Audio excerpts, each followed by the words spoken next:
about those Raptors? They had a huge win last night in Game 1 of the NBA Finals. Chris Broussard is with us now. Ginny, you can't steal the Cowboys handle. Not? You know that's what you. Work? That's you have to reserve I that, thought that was for the Cowboys, not for the Raptors. I like it. Not for the Raptors. What? Oh, It's I didn't okay. even think you'd know. No offense. It's taken. not even an American team, so can it be the So it's okay for Canada's Canada. team? Okay, How about those? moving Right. on? Canada's I will team. not do that again, Skip. I apologize. Chris Broussard, Well, we know they won't be playing in the finals or nothing. surprised by how easy You wish. those Raptors won.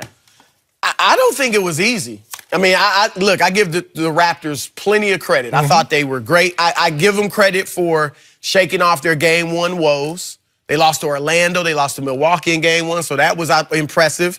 The big stage did not bother them. I mean, all these guys, Van Fleet and Gasol, even though Gasol's a vet, they'd never been on this stage. It clearly wasn't too big for them, so give them credit. They played great. And Siakam, I mean, this guy, here's the thing for Toronto, and they know this. Obviously, they want to keep Kawhi. But if he leaves, they're not going away. Now, they won't be a championship team. Right. But they're going to still be a factor there in the East. They're going to be relevant. This guy didn't start playing basketball till, 16, 17 years old? Interesting story. So, yeah, he could blossom into a future star, and maybe that makes Kawhi think, here's my second guy right here. Right. You know, so we'll see. But they were great. But I think Golden State and their rust from the 9 days off, I think there was some complacency, maybe even a little cockiness. I think with Portland, now some people look at the Portland series and say, Portland played great. They had them down 15 in all these games and they just couldn't close. I looked at it differently. I thought Golden State paced itself. Knowing they don't have KD, knowing their depth situation, they were pacing, knowing that with one or two surges, we can get past Portland. Right. And they tried that last night, and it didn't work. And again, I give Toronto credit because that third quarter is usually when Golden State puts on one of those surges, changes the game, and Toronto held serve for the most part, so give them credit. But I thought the complacency and cockiness showed in a few areas. One, they gave up 3 offensive rebounds in the fourth quarter to Toronto, which were big. 2, the 17 turnovers. I know they turn it over a lot anyway, but 17 is kind of ridiculous. And then the 24 fast break points. Their transition defense was horrible. Yep. And that is just lack of focus for whatever reason. Obviously, Draymond, triple-double, but it was one of those most inefficient. Right. It's the cheapest you can have. Yes. And even though it was 10-10-10, but just it wasn't effective. Like, he missed shots at the rim, didn't finish, 2 for 9. Only took 2 threes, but didn't hit them. Defensively, Siakam had his way with him. And Iguodala is huge. I really hope he is not seriously injured. You know, he said he'll be fine, but he also was 0 for 4 from 3. And Iguodala and Draymond are going to have to hit open threes. Yes. Because you're searching. I mean, Steph was very good. Clay was okay, 21 points. But where are you going to get the rest of the firepower from if those two aren't doing it, Draymond and Dre? That's my point. I don't think it was easy, Skip. They just made it look easy, but they snuffed out every run that the Warriors threw at them. And that's what the Warriors do. They normally come out in the third quarter, and they throw that big third quarter on you. They hit you with one of those high 30s, mid-40s third quarter, and then whatever lead you had is gone, and they're now normally in front. Well, they threw it last night. With the Warriors. And Toronto threw back. Rap said, nah. Siakam and Kawhi. Siakam said, nah. Siakam made 6 of 6 shots in the third quarter. If I'm not mistaken. 2 of 2 free throws in the third quarter. quarter. If I'm not mistaken, my notes telling me that me and my crack reacher, we stayed up late last night burning the midnight oil. Really? Siakam and Kawhi scored 23 of the 29 points in the third quarter. Is that true? Wait, one guy scored way more than the other guy. No, I'm just asking you a question. Now you're trying to combine his with the other guys to make his look better. He went along for the ride. I'm just asking a simple question. So, who scored in the fourth quarter? Help me out. I don't know. Anyway, let me back to making my point. And Chris, and I was telling Skip this earlier, without that third score, because when they were struggling to shoot 30% in the first quarter, you got a tall guy, got a 7-foot guy. Hey, bro. Get down the block, go get us a bucket. Let's quell some of this. They don't have that now. Boy, his stock is rising fast. His stock never did. That's how it works. Oh, hold on. Kevin Durant's always a blue chip. You already know. You know blue chip stocks. I think it was falling fast over the last week or so. No. Who needs Kevin Durant? Yeah. They went and got Kevin Durant.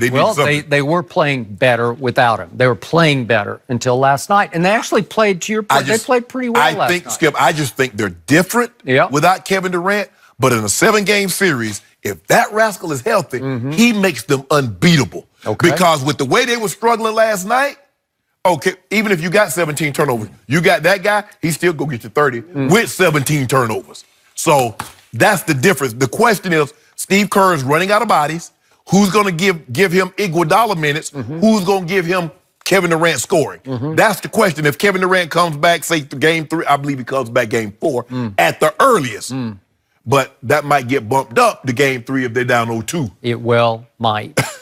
I'm going to say this again. Last night was not a fair fight for the visiting team. I said the Raptors would win because Golden State had too many days off and got thrown into a fire against a team that is far superior defensively to either Portland or Houston, especially to Portland. Portland might have been the worst defensive team in the playoffs, and Toronto is definitely the best team defensively in the playoffs. Absolutely. Yeah. So all of a sudden, Golden State, to your point, got shell-shocked. They got blindsided, like, what?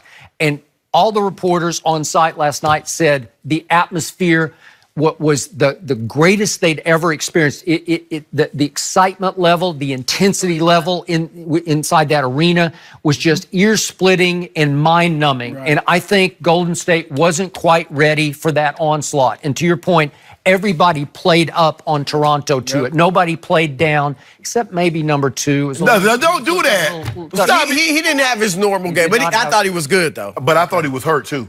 And he played through that. We got the hurt excuse going already. Skip, you saw the man, Chris. It's all you got. It's all you got. Here, what all the, like, Charles Barkley, Isaiah Thomas, all those ex-players, they said when you're dealing with tendonitis, sometimes you can just come down and out of nowhere. Oh, wow. And you kind of can shake it off and all that eventually, but it's there. It reminds you that it's there. By the way, I want to declare early, Dak Prescott has tendonitis in his knee. I want everybody to know, so if he has a bad game next year, he's got tendonitis. In fact, it's in both knees and both ankles. He's got tendonitis. Just for the record, so if he has a bad game, I got 4 excuses. Is that fair? First of all, I just want to declare that. First of all, quarterbacks can play with tendonitis because they're not running backs is going to be a problem. Wide receivers would be a problem. My quarterback runs the football.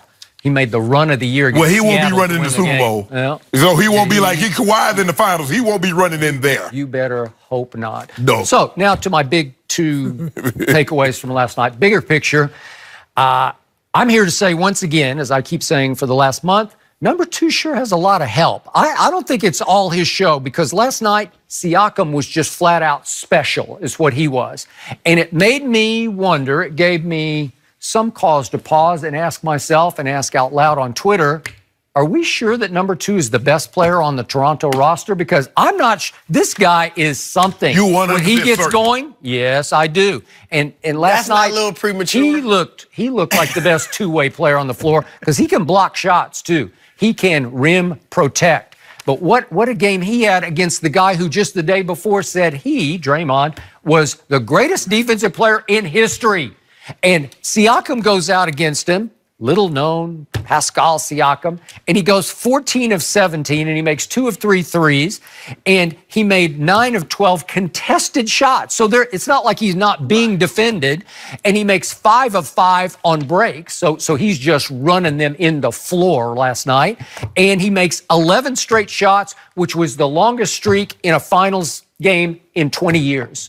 That's pretty good, right? That's very good. He was awesome. He's only 25 years of age, and just so the people may not know about him, he's 6'9", 230. The other guy, number 2, is 6'7", 230. So he's got some stature on him. And just for the record, just for those who lost touch with Toronto this year, number 43, who's Pascal Siakam, he had, 12 in regular, 5 posts. So 17 games of 25 or more he scored this year. So this is not foreign to him. This wasn't some one-night wonder for Siakam. Yeah. He can do this. You don't expect this consistently. I don't expect. Even close to that. I don't know. Because he's I've been scoring kind in of the up and 20s, down right? in the He's the playoffs. same guy that averaged 14 points against the Bucks. Right. But, Okay. but in other words, I know there was a time before that someone got anointed prematurely as a star. He scored 36 points. I think his name was Derek White in San Antonio. You're familiar with him, Chris. Okay, but you're going to eat those words slowly but surely because he had some big games and they were in position to win that series. And then he disappeared. Expectations let me is a tell monster. you, if Jamal Murray had not made that last shot, my team would be playing right now. No, they wouldn't. I believe it. I don't believe it. And Durant if Durant hadn't gotten hurt, that Houston would have won that series. If your team had that, if your team Durant had not gotten hurt, Houston would have won. They were going to win. And guess what? If your Spurs had that guy, Jamal Murray could have made 100 shots, and San Antonio would have been playing. We did have that guy 2 years ago, and he quit. He got injured. He quit for 73 games. He would not play. So who needs that guy? You do. Y'all do. Y'all need. Do y'all want to go back to the finals? Do you like going to the finals? Need him. Wait till DeJounte Murray comes back with Derek White. Let's see how that goes next year. You wait. You watch. DeJounte Murray, DeJounte Mustard. I don't care. He's not Kawhi. And and Chris told me the other day that number 2 has answered all my challenges. Well, I challenge him in game 2 because game 1, I know this guy. Game 1, the lights got a little too bright and hot for a finals MVP. Yeah. When he was the finals MVP, he averaged, what was it? 17 a game through the finals, and they made a record number of threes and won in 5 games by shooting threes, and he shot a few, but not like average 16. Marco Bellinelli could have been the MVP. No, he could not. All right. He had 21, 8, and 5. He wasn't great, but he wasn't horrible. 23, I'm sorry. Yeah, don't short. He wasn't horrible. Guys, we got to talk about Kevin Durant. Yeah. He is now expected back when the series returns to Golden State, but is he enough to save the Warriors? Does he have to save them? Is that what we're saying? We'll tell you next.